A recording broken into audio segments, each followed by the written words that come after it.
I wish people were even just slightly scared of me. That would be, I don't intimidate anyone, but any type of just respect, a modicum of respect. I was just a pinch of would respect. be helpful. Have you ever had a question you wanted to ask the opposite race but you were too nervous to ask? I'm Turner Sparks. And I'm Phil Duckett. And this is Black and White Advice. Where we answer all your questions about race, even the scary ones. This is Black and White Advice. You've got a question, but you're scared to ask. Just drop the boys a message, cause they're up to the task. They're rolling the dice, they ain't always nice, but you can't think twice and get it. Black and White Advice. Black and White Advice. All right, everybody, welcome to the show. I'm Turner Sparks. Phil Duckett, real deal. We got Joe, the Muscle Russell, behind the glass on the ones and twos. How you doing back there, Joe? Good. Got a microphone. He's got creepier without the camera. Now it's just his voice. Like, Yeah, hello. it's just like a floating ghost. Yeah. We got a lot coming at you guys. We're going to answer your black and white advice questions. We got Joe Russell doing the White Lies and Dark Truths, our fact check segment at the very end of the show. But right now it's just us. Oh no, but right now it's Patreon. That's what I wanted to get to. You guys, we're incredibly close to hitting our first goal, $250. We're going to put Phil Duckett in a mosh pit at a punk rock concert in New York City. With the rest of the Sharpies with X's on me. There you go. Yeah. Should I be looking up? We said last week we would do it, right? Or we said last time we talked about this that we would do it. So should we just look up some punk shows you might want to go to? Sure. Just read me off a couple of the names. All right, let me Google real quick. You know, who's playing the matinee? The matinee! I don't think they have matinees. You ever heard of Fishbone? Turner, just start. Don't ask me anymore. Though. Have I heard of none? I've heard of none. I've heard of none of them. You've heard of Fishbone? Fishbone's great. Fishbone, by the way, has a black lead singer. We're there. Where you want to go to that one? I'm gonna support the brother. All right, we can go see Fishbone. They're playing Saturday, March 22nd. Saturday, March 22nd. Yeah, we got a show in March. We got Nerf Herder, one of my favorite bands, coming with Diesel Boy and Hell Beach opening the show. That's more like nerd punk. It's going to be a lighter mosh pit. That's Sunday, April 13th. Nerd punk. Fishbone is ska influence. They I don't know. They used to have horns. They might still. They used to have horns? Like horn players. Oh, okay. Like a trumpet, trombone. Gotcha. I was like, what? So there's like that roots element of it, you know. And then, but then you're getting punk. You're getting like a little bit of funk in there too. I think Fishbone might be the one. Fishbone might be the one. All right, they're like everybody loves Fishbone. Fishbone. If you've heard of Red Hot Chili Peppers' biggest influence is Fishbone. Fishbone was an LA band in the 80s that Red Hot Chili Peppers basically ripped off. And then they became superstars. And they became super famous off And then of them. Fishbone was like, we're still Fishbone's still playing the Brooklyn Monarch. Okay. Coming up on March 22nd. Okay. All right, those are a good one. This one's called Boston Marathon. That's probably not going to be. That is a wild name. That's a tough band That name. is a tough Boston Marathon. Is crazy. That's a tough band name. Okay, punk is different. Here's one called Blame God. Yeah, we're not going that. And they're, by the way, they're opening for a band called Kidnapped, another band called Livid, and another band called Groin. I've never heard of any of these bands. This sounds like the show. This might be the show. That sounds like the show. Kidnapped, Livid, Groin, and Blame God. Is that a big one or a small one? That's small. I've never heard of those bands. That's going to get wild, I think. That's going to be... Oh, here's one that has 2 X's. I was telling you about the X on the hands. Oh. Means it's they're straight edge and they don't drink alcohol. And if you do drink alcohol, they try to fight you. I'm going to go in there with a handle of liquor. There you go. I'm like, well, who's going to stop me? Go get blasted at the straight edge concert. And then you got... Okay, here we got the Dopamines. And they're open for them is Shell Shag and Fat Heaven. I'm going to let you make the pick on these because I'm like, I have no idea. Fishbone sounds good, but if you want to do Dirty Groins and... I'll look all these up. And there's all these different days. It's New York City. So this is like the home... Punk rock in America is either from LA, like most things, LA or New York, right? Gotcha. And but New York City is like the hard... LA, Fishbone's from LA, but they're really good. They tour everywhere. New York has like the real down and dirty The mosh pits are more insane in New York City, so you've come to the right place. Is there any chance they'll let me stage dive? Yeah. No way. Yes. I've always wanted to do that. We're going to Fishbone. I've always wanted to We're going to stage that. Fishbone. But I've always been afraid I jump and turn and they just clear out. That's like my biggest fear. Well, I've stage dive a bunch. Really? The only issue is it has to be a big enough crowd. A lot of these are going to be like, to go see, what do they call, what was the one I was just looking up? The, Fat God or whatever. That's going to be like 12 people in a bar watching this show. Fishbone's going to be probably like 500 people. That's where I need, because I want to jump in. And they may be even more. So we'll jump up But on I stage. feel like I'm nervous. Like people like try to grab your nuts and like punch in the dick while you're. Honestly, they used to. Yeah, before Me Too era. And also women would get, like, they try to grab boobs and stuff. That's crazy. Yeah, nowadays, no. And not only no. If anyone tries that, the crowd, like, beats them up. Really? People will see it. And then, I'm telling you, this is, like... They used to, like, rip women's Dude, shirts go off? look up old videos of, like, Warped Tour in the 90s. Yeah. And you'll see somebody crowd surfing, and they're and then at, like, a woman crowd surf, and then as she's getting passed around, you'll just see, like, groping going Passed on. around is crazy. You know, Sound, like, yeah, I get it, but what's the matter? it all sounds like a song.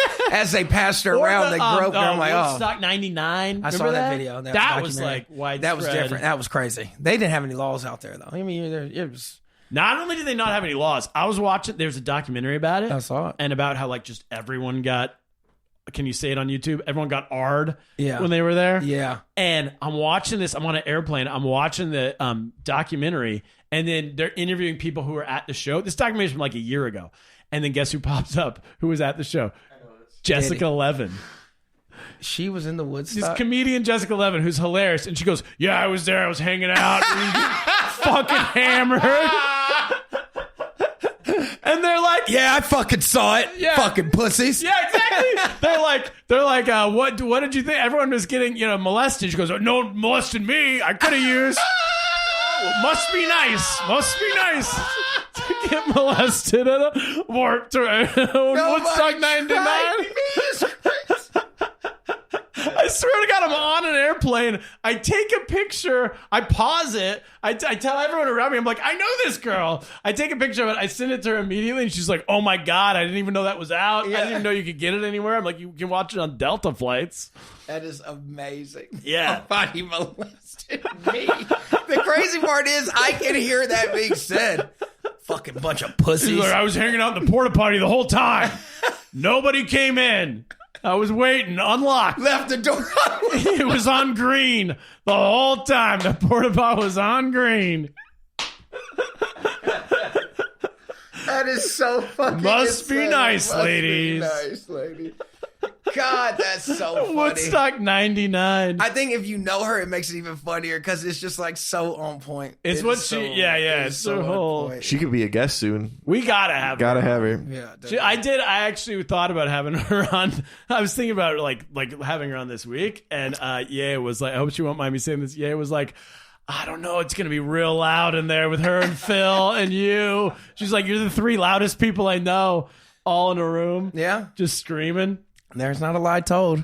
I'm very boisterous. We'll get her on. Yeah. She's got to be on soon. That's funny. Anyway, all right. So I think we're gonna do. We'll map it out. We got to hit that 250 number first. But once we do it, I think Fishbone's the move, and then we put it out. We get you stage diving. 250 first, then I'm stage diving at Fishbone. I can't wait to get that on camera. That's like a bucket list thing for me. And I was like, I'll never be a rock star, so I don't see any chance I would ever get to do that. And Dude, now I'm like, it's the most fun thing ever. Yeah. Joe, have you ever stage dived? No. Really? No, I'm afraid they won't catch me. They always catch. They always catch. except on TV, because that's all I Except see. on- they never catch on They just TV. run and jump, and I'm like, oh no. They never catch on TV. The only TV I remember them catching on is Clueless, when the Mighty Mighty Bosstones played at the high school dance. And then the guy stage dived. In a high school dance is absurd. That's the time they would move. They would 100% move. Yeah. And there's only like 8 people on the dance floor, and they all run over and catch them real quick. It's just sweet. But a punk show, it's when it's packed, they have no choice but to catch. You're literally jumping into human beings. So either they put their arms up or you just fall on their heads. So they put their arms up. I've never seen someone get dropped. And then they pass you around, they put you down, they pass you back to the stage. Like how That happens too. Some people get passed back, and then you have to stage dive again. I've seen people have to do it like 4 times before they can actually get off. It's because are they just pass you back to the back of the room eventually? Otherwise, yeah, it's the back of the room, or it's you just kind of like they'll guide you down. People are nice though. Yeah, people are nice about it.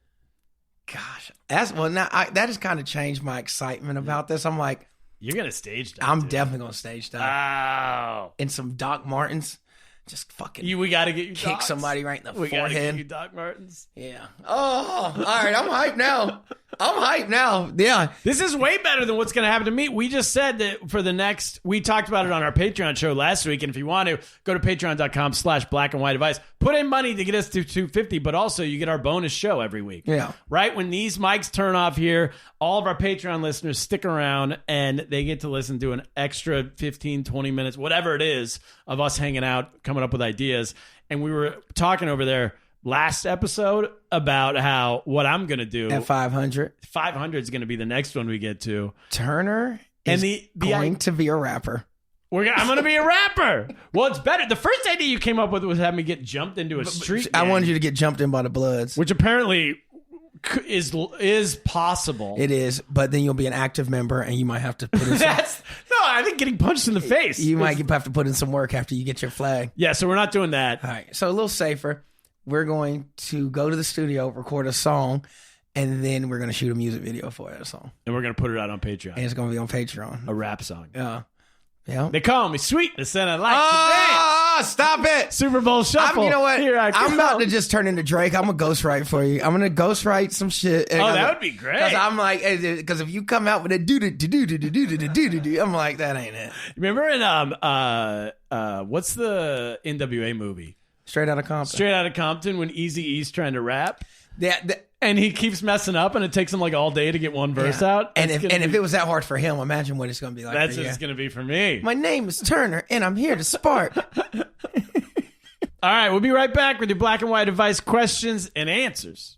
Owning a boat comes with a number of perks, like being able to fling your favorite fishing rod around. And here's another perk.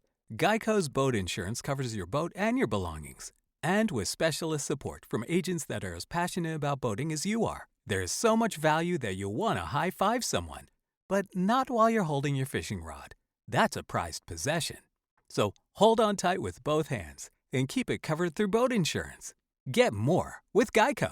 Hey, you want to get bonus content, early episodes, and have your questions answered on the show? Well, then subscribe to our Patreon at patreon.com/blackandwhiteadvice and subscribe right now.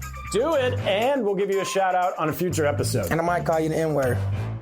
All right, we're back with your black and white advice questions and answers. The first question comes from James in Memphis. James says, first time, long time. You gotta love that when people start doing that, right? First time, long time. You ever hear that on like sports radio? They go first time listener, long time caller. Yeah. No, first time caller, long time listener. Yeah. And then they just start But he's saying first time, long time. I mean, It means the same thing. It's just without saying the first time caller, long time listener. First time, long time. Yeah. First time writer, long time listener. James in Memphis says, it just hit me that when I think of yoga, I think almost exclusively of white women and not at all of India, where it was place that it originated. Correct. He says, is this white people's most successful cultural appropriation? And he says, a two-part question. What have black people appropriated from white people? Well, you had me. You had me there in the first half. Thought you were a fairly educated let's tackle person. the first half first. Yeah. This is a great question. I love this question. So, is that white people's most successful cultural appropriation? Yoga? I think it is because I honestly also don't think of India when I think of yoga at all, Do you? ever. Right. Meanwhile, they're doing Bikram, which is so Indian. It's 120 degrees in that room, and it's all rich white moms. So you're right. No, you don't even think about India anymore. And that's true. Yeah, they completely took that. 100% took it over. They took that. I can't. But it got big in LA, in Beverly Hills. Like the Indian guy who started. You saw that documentary? Didn't he end up like the Bikram guy? He got actually. Me Too. Yeah, he got me. But he was huge in LA, and he was like working in Beverly Hills with her, and that's why you saw such an influx there, and then it spread to the smaller parts of the world. But it started in LA, West Coast, because he took it there from India. There was a yoga class, when I was in China still 10 years ago. Yoga was just getting there, and the gym I went to offered yoga classes at like 8 a.m., and they moved over Indian guys. They literally paid guys from India to come over. They gave them an apartment, and they're like, all you have to do is 3 days a week, you got to teach yoga to these like Chinese women, right? Yeah. And these guys, I got to know them because we all hung out at the same bar. They knew nothing about yoga. They were just from India. They were literally just from India, and they'd be like, "This is the best life." Yeah, he's like, "I don't have to do. All I have to do is 3." And we'd drink till like 3 a.m. and they'd have to be up at 8 teaching yoga. And they'd be like, "Oh, I smell like booze. Like no one cares. I just as long as I'm Indian, just go stretch." That's all he was doing. He didn't even know the fucking downward dog. He's like, just stretch and fly. Yeah, they're just like, go after it for a little while. Yeah. But those days are gone, man. It's all white people now. And they're certified and they're deep into it. Yeah. Now they go to Bali for like yoga excursions or yoga retreats and vacations. Stuff. You pay like $3,000 to go do yoga just in another stay on the beach place. And then drink wine the rest of the day. And you hang out with all the yoga people. And let's be honest, there's some just real smoke shows out there. Because let me say, that's a rich leisure activity. Poor people don't have time to go to Bali to do yoga. So you are wealthy. And you normally are fine, and you just, you're. I will say this, though, usually a little boring. The type of people who just spend most of their time doing yoga, I mean, you're right, incredibly attractive. I don't know if I'd want to spend vacation time with them outside of the attractiveness, just in terms of the conversation. Oh, yeah. Do you know what I mean? Yeah, I think they're there. They know what they're doing. They're there to get fucked up. It's like a girl's trip. So to us, it would be boring, but for them, it's like the time of their life. Yeah, okay. Yeah. All right. I wouldn't go. But that's my point. Yeah, I don't think I would want to hang out with yoga people. But I'd go on like like if they had like a 3-on-3 basketball retreat. Me and the homies. I might do that. Yeah, we go. Yeah, we hooping for the week in Bali. Come on. You remember Hoop It Up? Did you guys have Hoop It Up? What's that? The Hoop It Up, the 3-on-3 tournament for kids. It was sponsored by it wasn't ESPN, maybe Inside Stuff magazine or something, and it was the Hoop It Up tournament. It would come to Sacramento every year, and then if you won your city, you could get to go play against other cities. Are you sure that won the And One mixtape tour? Before that. Oh. It was, maybe you were too young for it. Yeah, maybe. Yeah. Anyway, 3-on-3. Yes, I think yoga is our number one cultural appropriation, successful. Number 2, I would put rock and roll music. Because y'all know who y'all took that from. But it's not number 1 because you can, because we took it from black people. But you can still think of like Jimi Hendrix is still a lot of people would think of him. So he's black, right? Yeah. Yoga, I don't think of a single Indian. I can't name, I guess Bikram, right? Bikram would be the only outside of him? No. No. It's all in shape white ladies. Exactly.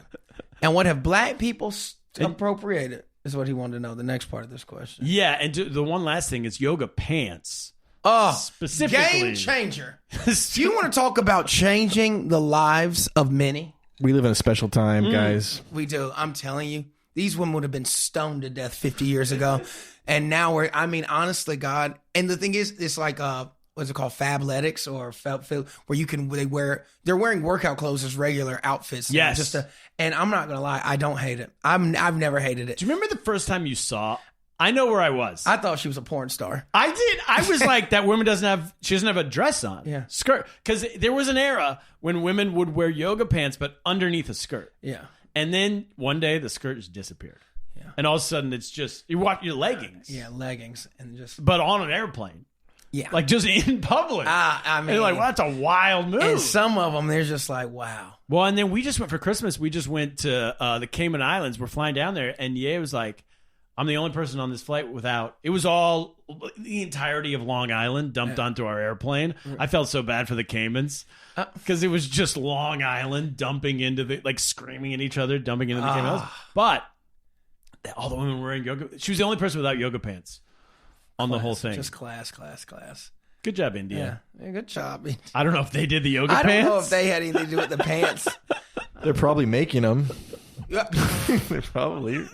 I was going to go with China, but maybe in India as well. It could be. All right. So then what if black people appropriate from white people? Well, hold on. Before we get that. Oh, yeah. Do you know where Lululemon came from? I've heard it was a Japanese cult. Japanese. It was an Asian guy. Was it Asian? You're going to have to fact check this because it's a little rusty. I want to say he was Japanese or he was Chinese. I can't remember. But he did Lululemon. He named it that because Asians have trouble with L. And so he named it Lululemon because he didn't want Asians wearing it originally. No. Yeah, I want to say maybe he was a Chinese guy from Canada. Maybe somewhere. Yeah. It was like FUBU. Vancouver or something. What? I'm gonna look it up for the Yeah, guy. look it up. Wait, it was FUBU, but opposite? Yeah, but yeah, For he did, you, but for he me, did, but he never had any intention of it being worn by Asians. No and so, way. So he made it Lululemon because he said they had trouble with the pronouncing. And he L. was Asian? Yeah, something like that. And I was like, Ruru Rim. Yeah, that'll do it. What a son of a But bitch. yeah, but I'm just telling you, and we're gonna have to look it up. But I know because I've looked it up before, and I was like, oh wow. This What a is nuts. racist It was son of a racist. It was bitch. racist as shit when he came up with it. He Yeah. didn't want his He own wanted- people but- wearing it. Well, I yeah. got news for him. That must have been a long time ago because the Asians are like have status now. Yeah. You know what And I mean? But when I say that, I think it came out maybe early 90s. Before I mean, Crazy Rich Asians. the movie. Yeah, I think it was like 90s, but it was, Yeah. and we'll fact checked it, but I've read it before, and I was just like, this is pretty crazy. A buddy of mine's a Chinese American guy, and his wife is white.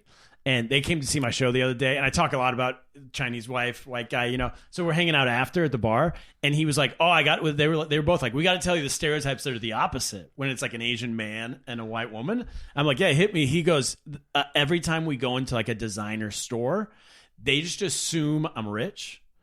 Because why else would she be with me if I wasn't rich? Right. So he's like anyone who's helping any other customer, they all drop the other customer and they just come over to me and they go, "Oh, what can we do for you? You want some water? Do you want what do you need? Come That's in." amazing. Isn't that crazy? I always have to buzz like twice when I go in the designer store because they normally don't let me in the first time. I'm like, no, I'm fine. You got a white girl too. Yeah. I normally let her lead so they don't feel so threatened. So, but it's different, you know. It's definitely especially those designer stores or like jewelry stores. Sometimes like where they sell diamonds. Yeah. I'll have to buzz a couple. I have to stand. They'll look me up. I'm like, Some of them don't they? You have to have an appointment or something. some of them do. Yeah, it's always a weird thing. But what black people have stolen? That's what I want to know. Yeah, I got one. Good credit. I guess so. Yeah. I got one though. What?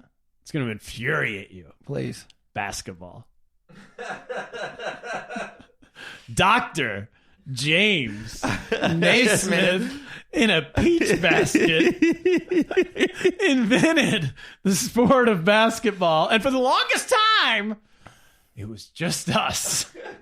Oh, I know. It was accountants I know. and lawyers. He created it at the University of Kansas in his PE class. It was a bunch of jump stops, yeah. set shots. It That's looked all like there women's was. basketball It was. pre-Caitlin Clark. And what they don't tell you is we didn't take shit from y'all. The NBA was actually about to go under until they started letting Negroes in because nobody went watching that shit.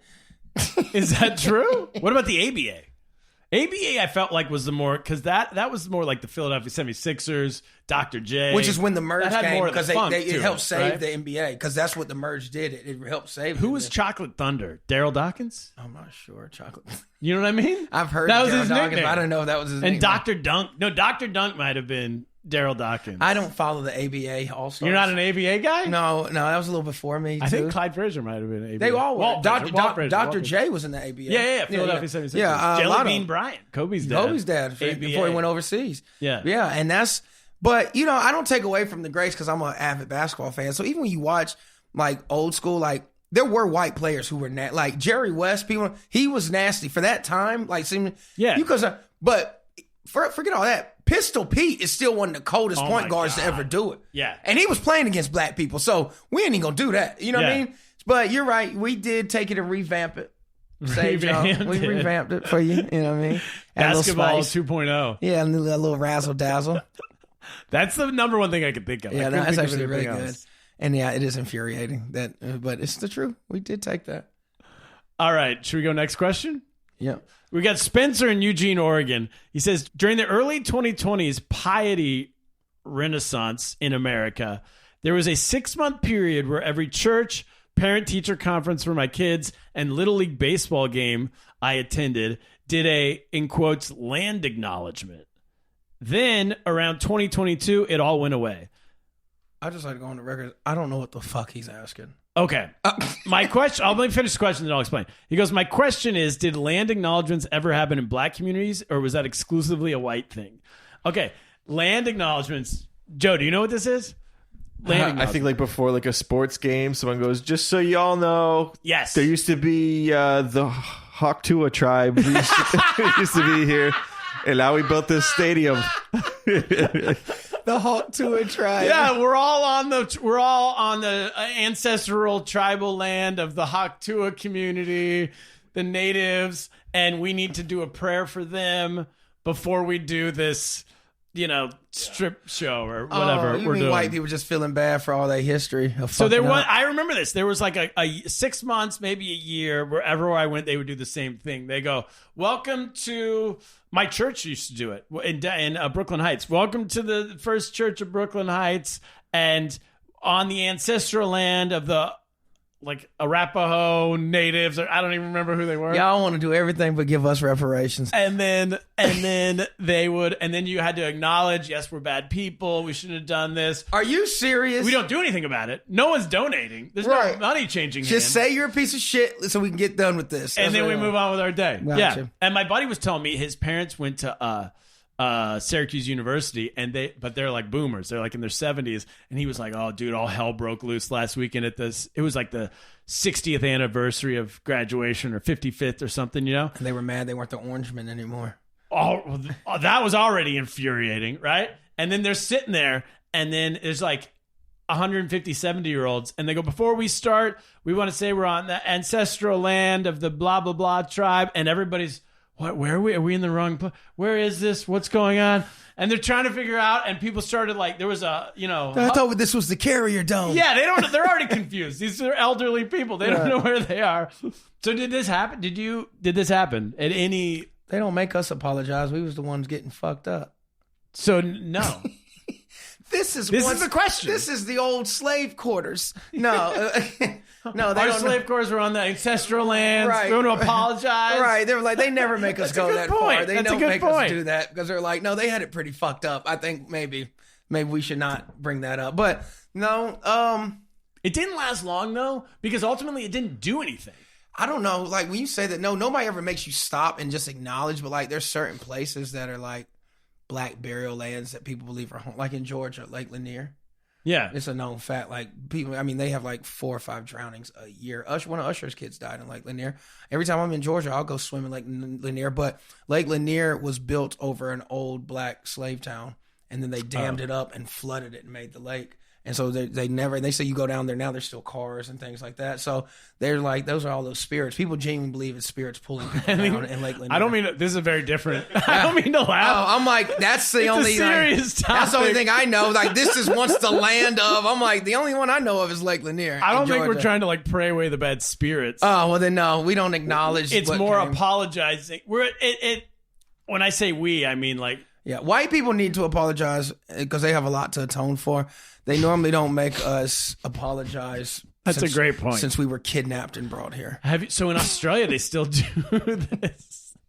That's a good point I never thought of. That's that exact reason is why this show is so good, I think. Yeah. Because that's honestly an answer I never. It's the most obvious answer that's right in front of your face. Right. Do you guys ever apologize? Do you apologize for stealing people's land? You're like, we didn't steal anyone's We were the land. stolen people. What are you talking about? In Australia, it's big. They still do it. This apologizing. I went to comedy shows. It's because they treat the Aborigines like dog shit to this day. Yeah, but also I agree. But then they're not doing anything about it. There's no money. They're not like, so 10% of this comedy shows. Every comedy show still at the festival. They do the Melbourne Comedy Festival. They go, we want to open by apologizing to the land of the people who, toiled the fields and worked in the blah, blah, blah, blah, blah the whatever Aboriginal tribe. So a moment of silence for them. They do a moment of silence. They go, and now on with the show. And then the guy comes out and he goes, so I was jerking off on a chick. But to honor the tribe or whatever. Of course, I've never been to Australia, but they say it's fucking like or Aboriginal treatment. They're like, that's horrible. No, like I asked a Australian chick one night because after the show we were talking and we had some drinks at the bar, and I brought it up. I was like, if you brought an Aboriginal man home right now, she's like, oh, my dad would fucking kill me. She was like, still? Yeah, they were like, you don't do that. Yeah. I said, you don't do that? She's like, it's just something you wouldn't do. I said, because they're dirty to y'all, ain't they? In the outback, in the, they don't like that shit. And you think the South is bad? I bet you it's fucking crazy down there. I think it probably is. Yeah. There's a difference though, between the black guy from the South and like a bushman that you're bringing home. No, they stole their land too, though. They pushed them into the bush. I mean, although stole the land, I will say that the white people went to Australia unwillingly. They were prisoners who got sent right, there. yeah, right. And then when they got out of prison, they were halfway around the world. It wasn't like you get out of prison and we're getting you a charter flight back home to England. Right. It was like, all right, you live here now. Right. And there's no flights. And also we have the 7 deadliest creatures in the world also right here on this island with you. Back then it was probably 11. And entire tribes of Aboriginals who you're going to have to go fight for the and they're land. going to skin you. Yeah, if they're they going catch to you. fucking kill you. Yeah, no, that makes sense. Somehow they made it out pretty good, didn't they? They did all right. Patty Mills is doing okay. The NBA player. You know, Gonzaga. Yeah. Oh, nice. No. St. Mary's. St. Mary, that's right. Yeah. That's right. So it sounds like if you're Australian, dating an Aborigine guy is a real didgeridoo. Oh, boy. Joe the Muscle Russell. Thank you. Thank you. Real teacher. Behind the glass, 1s and 2s.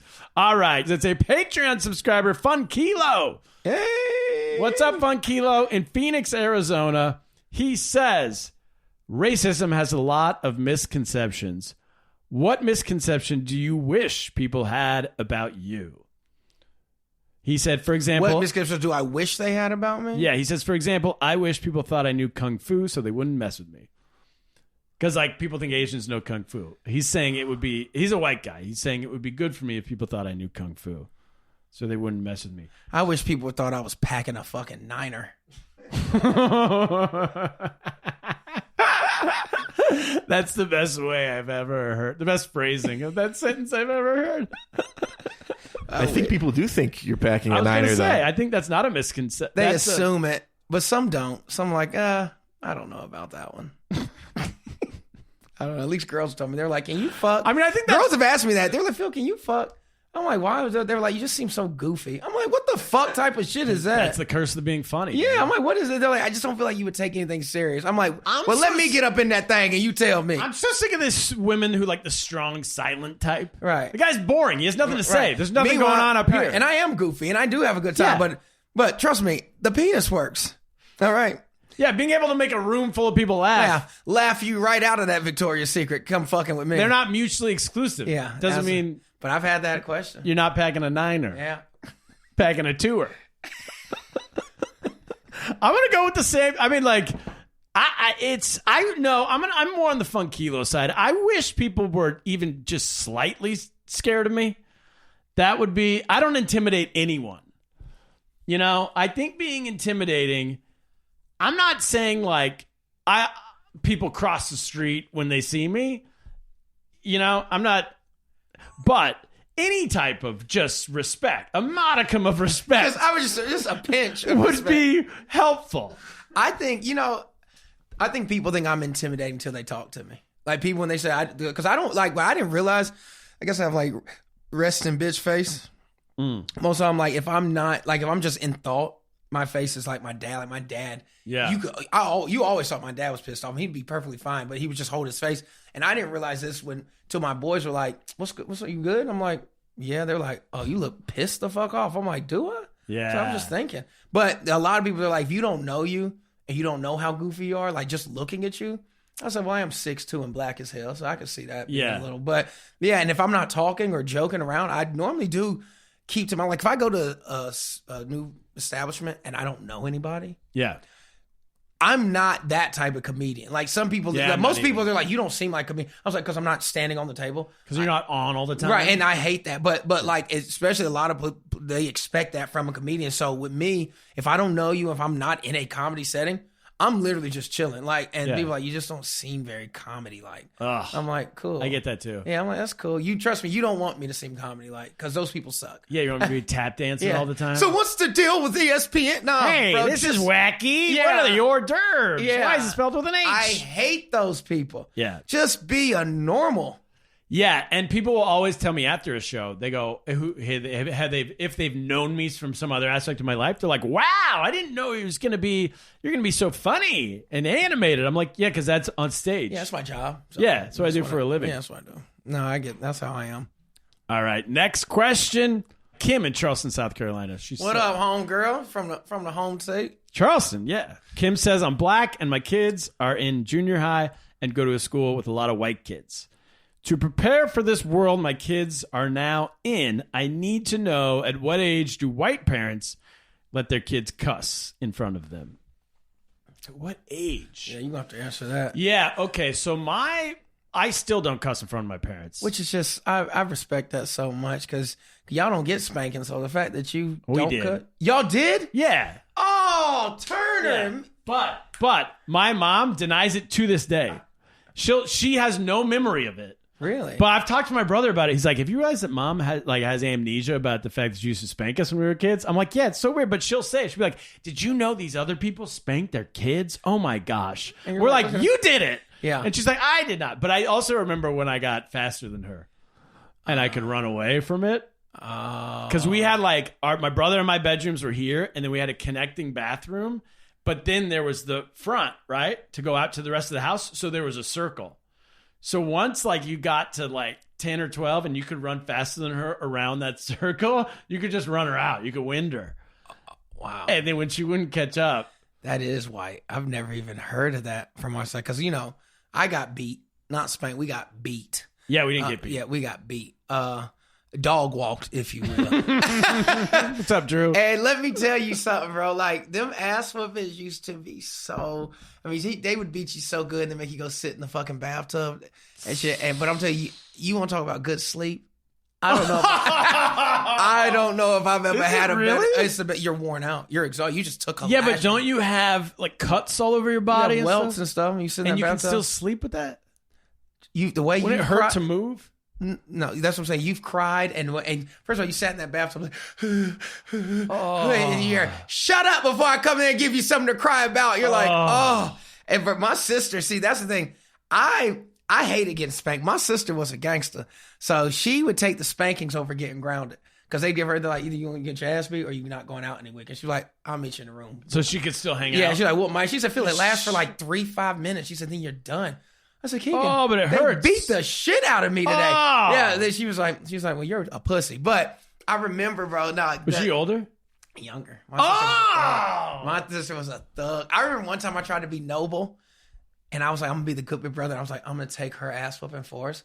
Man, my daddy beat the shit out of me. I looked at her. I said, don't ever fucking talk to me again. Wait, your parents went through with it? Yeah. They were like, yeah, you can They were take like, it. they were like, that was a solid move on your part. They were like, all right, hands on the bed. I was like, what?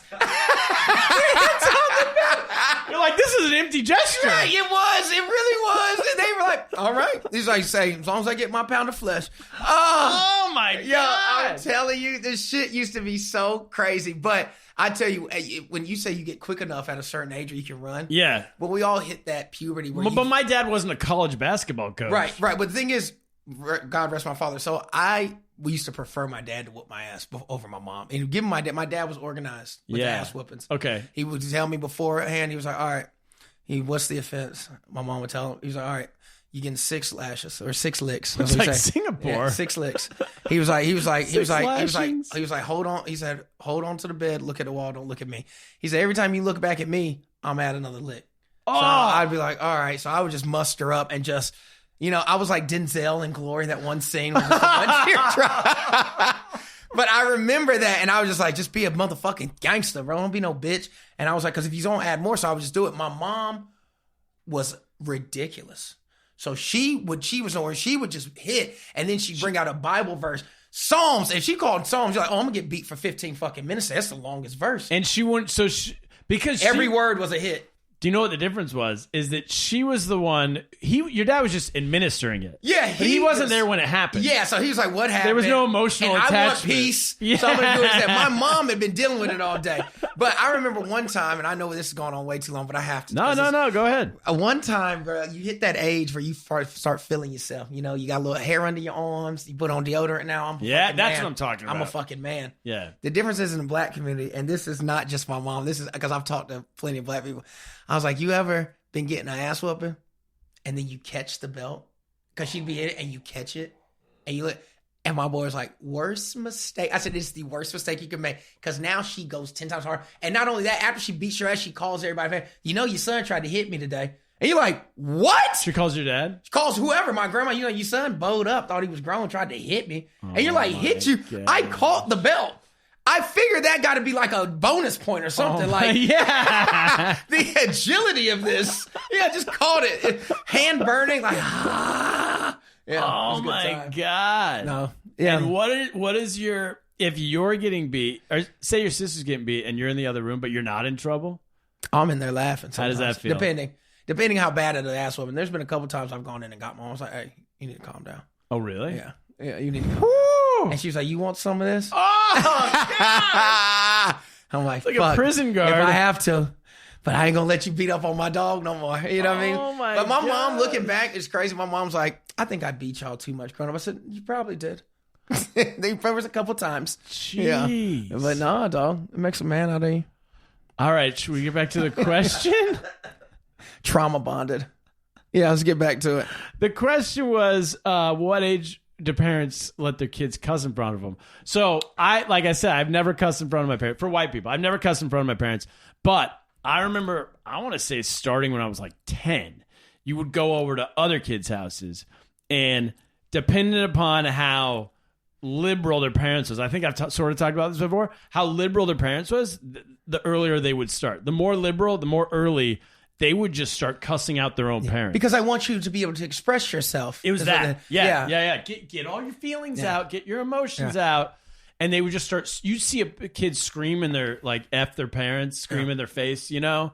And I'm like, that you just couldn't do that in my Now, house. think about the ass whoopings I just told y'all about. When I used to go to those white kids' house and hear that, my ass cheeks would start sweating. I'm like, oh, my God. Yeah. They're going to kill him. Yeah. They're going to murder you. And then they were like, oh, Timmy, would you like to make some peanut butter and jelly sandwiches? And I'm like, oh, my God. There wasn't a lot. I can think of like 2 or 3 There was like specific 2 families. Yeah. And guess what? Surprise, surprise. Those kids didn't turn out well. Yeah. Rest in peace to my boy. One of them's dead. But Oh, for jeez. sure, though. Rich kid.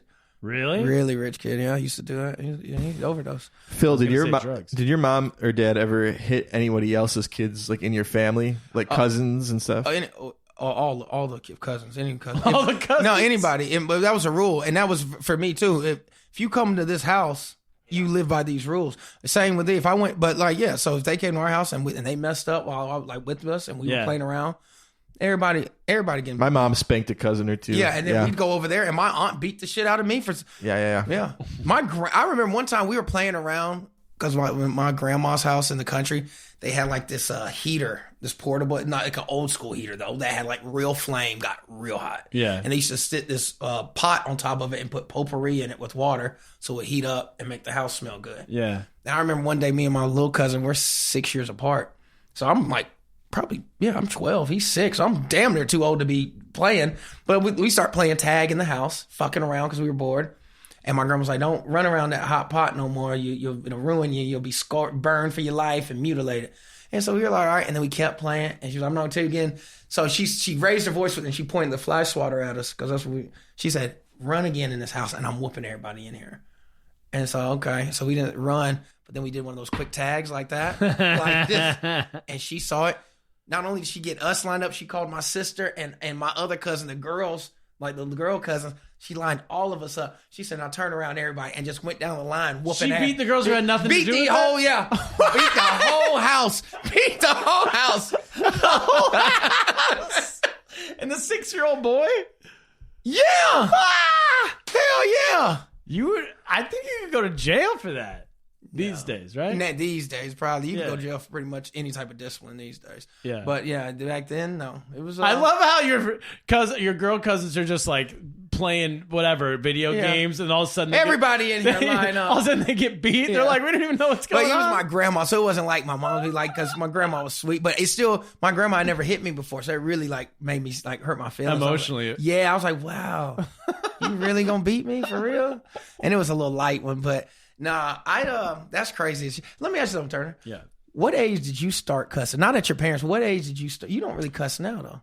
I don't a lot. I kind of grew out of it though. I think junior high, really? 7th grade is at least in California when you switch schools. Yeah. And you have 7th and 8th grade is its own school. Junior high, I've heard of that. Yeah, junior high, and then obviously you have elementary school through 6, and then you have high school like 9 through 12, right?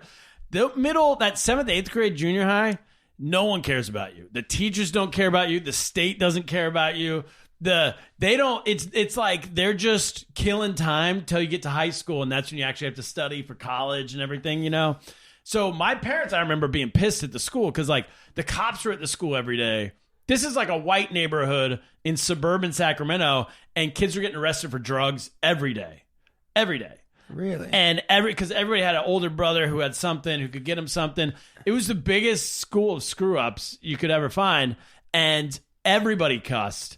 And at the elementary school in my little neighborhood, like, nobody did. Right. But then you went to junior high, and they had these kids come from, like, up the hill. So we lived on the base of this mountain, the Sierra Nevada mountains. Yeah. But every mile you went up, it just got more and more like white trash, basically. Really? Yeah. And they would bring them in from 20 miles away. Smell like Mountain Dew and cigs. Oh, Mountain Dew, cigs, and meth.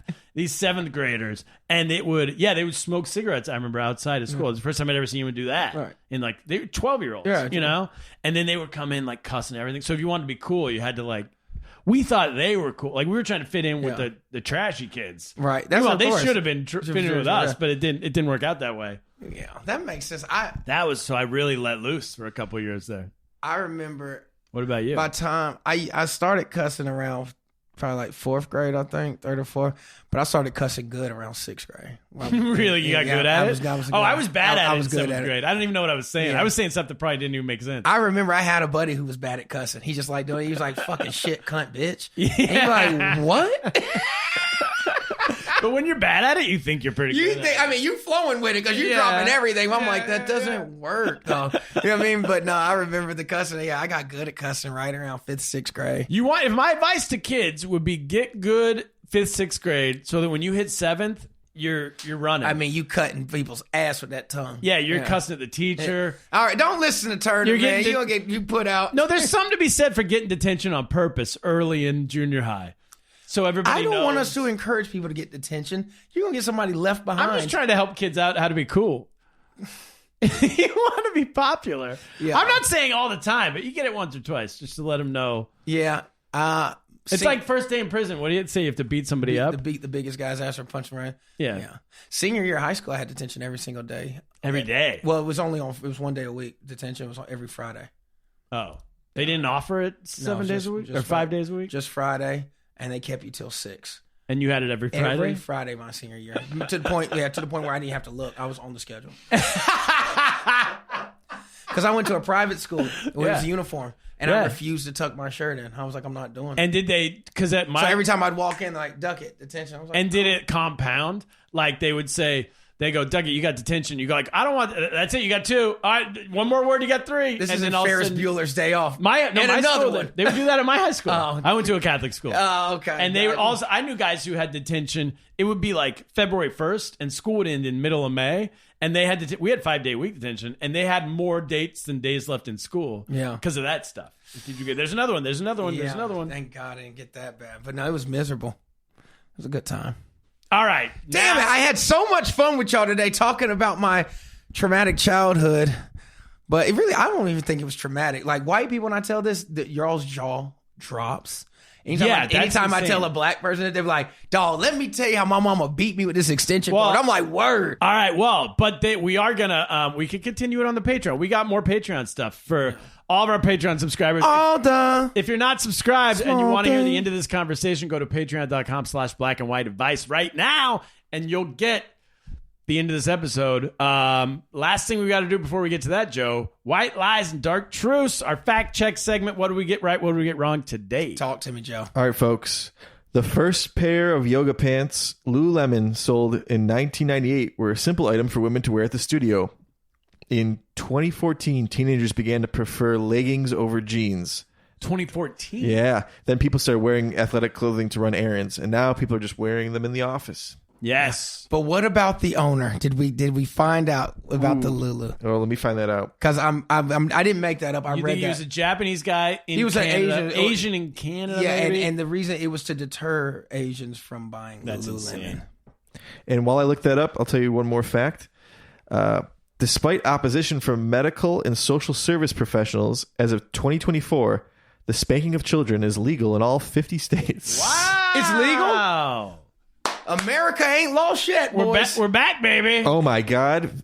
Wait a minute. Phil was right about Lululemon. Told you.